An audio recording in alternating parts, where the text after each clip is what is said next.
In this video, we will be reviewing issue 4 of Godzilla Destroys the Marvel Universe. In the last issue, the X-Men took a crack at fighting Godzilla and went about as well as you expected. Meanwhile, T'Challa and the rest of Wakanda are still putting together their ultimate weapon to fight Godzilla, and have put a plan together in the meantime involving using the Hulk to fight him, apparently by using pin particles to grow himself to giant size and using giant vibranium weapons. We start this issue off in the negative zone with Captain America, the other Fantastic Four members, giant bobblehead-sized Mr. Fantastic, and Mole Man's there, too. When Herbie shows up, along with a message from holographic Johnny Storm of the ruined future, offering a way to help them get back home. Meanwhile, the Avengers and X-Men arrive together in Wakanda, where T'Challa greets them and informs them that Godzilla is currently fighting Namor in Atlantis. He then unveils his ultimate weapon to fight Godzilla, the Mecha Adaptoid Centurion Mark A. The A is for Avenger. Godzilla finally surfaces, and Bruce Banner injects himself with the pin particles while also hulking out, giving us giant-sized Hulk. The two trade blows, and Godzilla's the first to draw blood, and in a very large sense of irony, the Hulk uses a giant vibranium hammer and even references that this is what Thor would normally do, and draws blood from Godzilla. Hulk even starts making puns about to cut off Godzilla's tail when Godzilla just knocks him down with said tail, and the two get into a hand-holding wrestling lock.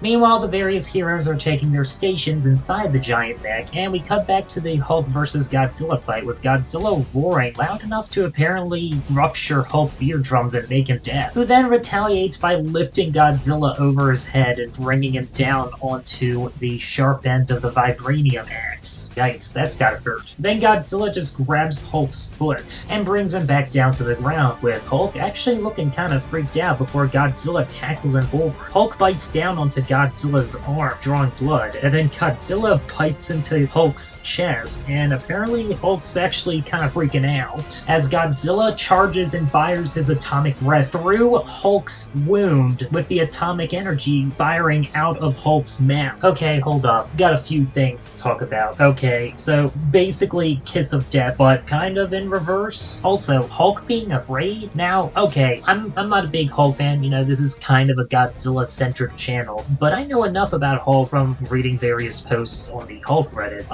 Yeah, I don't know if I believe that. And especially after the more recent run of Hulk comics, where he's fought against basically Elder gods. I seriously doubt Hulk's gonna get scared just because a giant lizard's giving him a little trouble. Seriously, Hulk has been in way harder fights than this. I mean, fights where it's been more one-sided against Hulk. I mean, if this was Green Scar or even Devil Hulk, heck, maybe even just a giant Joe Fixit, that might have turned out quite a bit differently, is all I'm saying. Disregarding the obvious Death Battle result comparisons. Getting back to the issue, Godzilla knocks out Hulk for good, and Godzilla roars in triumph with his dorsal plates still covered in blood, when Namor emerges out of the ocean on top of Ebirah and has Ebirah go throw hands with Godzilla as Namor goes to help Hulk, who has shrunk back down to regular size. I did not expect Ebirah of all Godzilla kaiju to be making an appearance in this comic,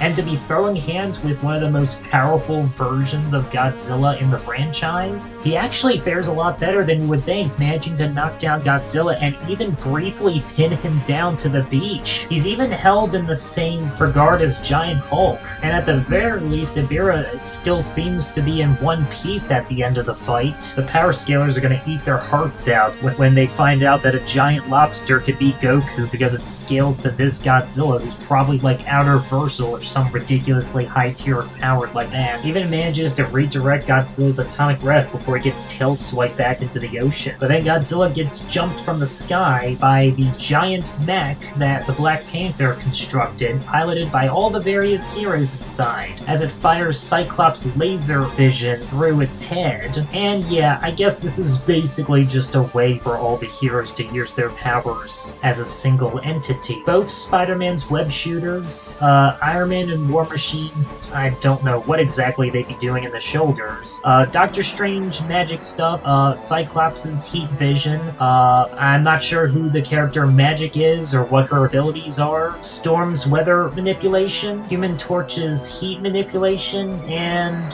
Quicksilver and some other guys' presumably speed powers to enhance the speed of their kicks or whatever. So, naturally speaking, this thing should be able to carry the combined power and abilities of all of them. Thor probably providing the lion's share of the strength.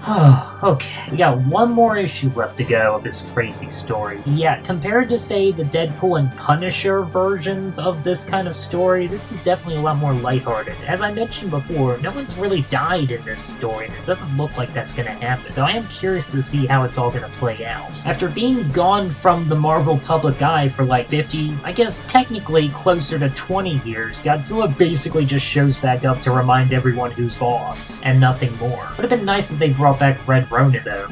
Maybe not the kid who piloted Red Ronin. That kid was annoying, and I guess the writers thought so too, because to my knowledge, he's never shown up again after that comic either. You know, maybe they should have made a spot for their giant Megazord Voltron robot thing for Hulk, because I'm sure him contributing his power to the machine probably would have done better than just having him fight by himself. Also, they gonna do anything with those two giant vibranium weapons that I'm sure cost quite a lot to make, especially if this was all basically just a glorified diversion, while the real trump card is this. Well, we'll see how effective a giant vibranium robot piloted by all these various heroes with their contributing superpowers fares against the King of the Monsters. To be fair, no one hero has ever been able to beat this version of Godzilla, so it'll be interesting to see them all come together and see what happens. Join me then for the exciting finale, folks. Take care.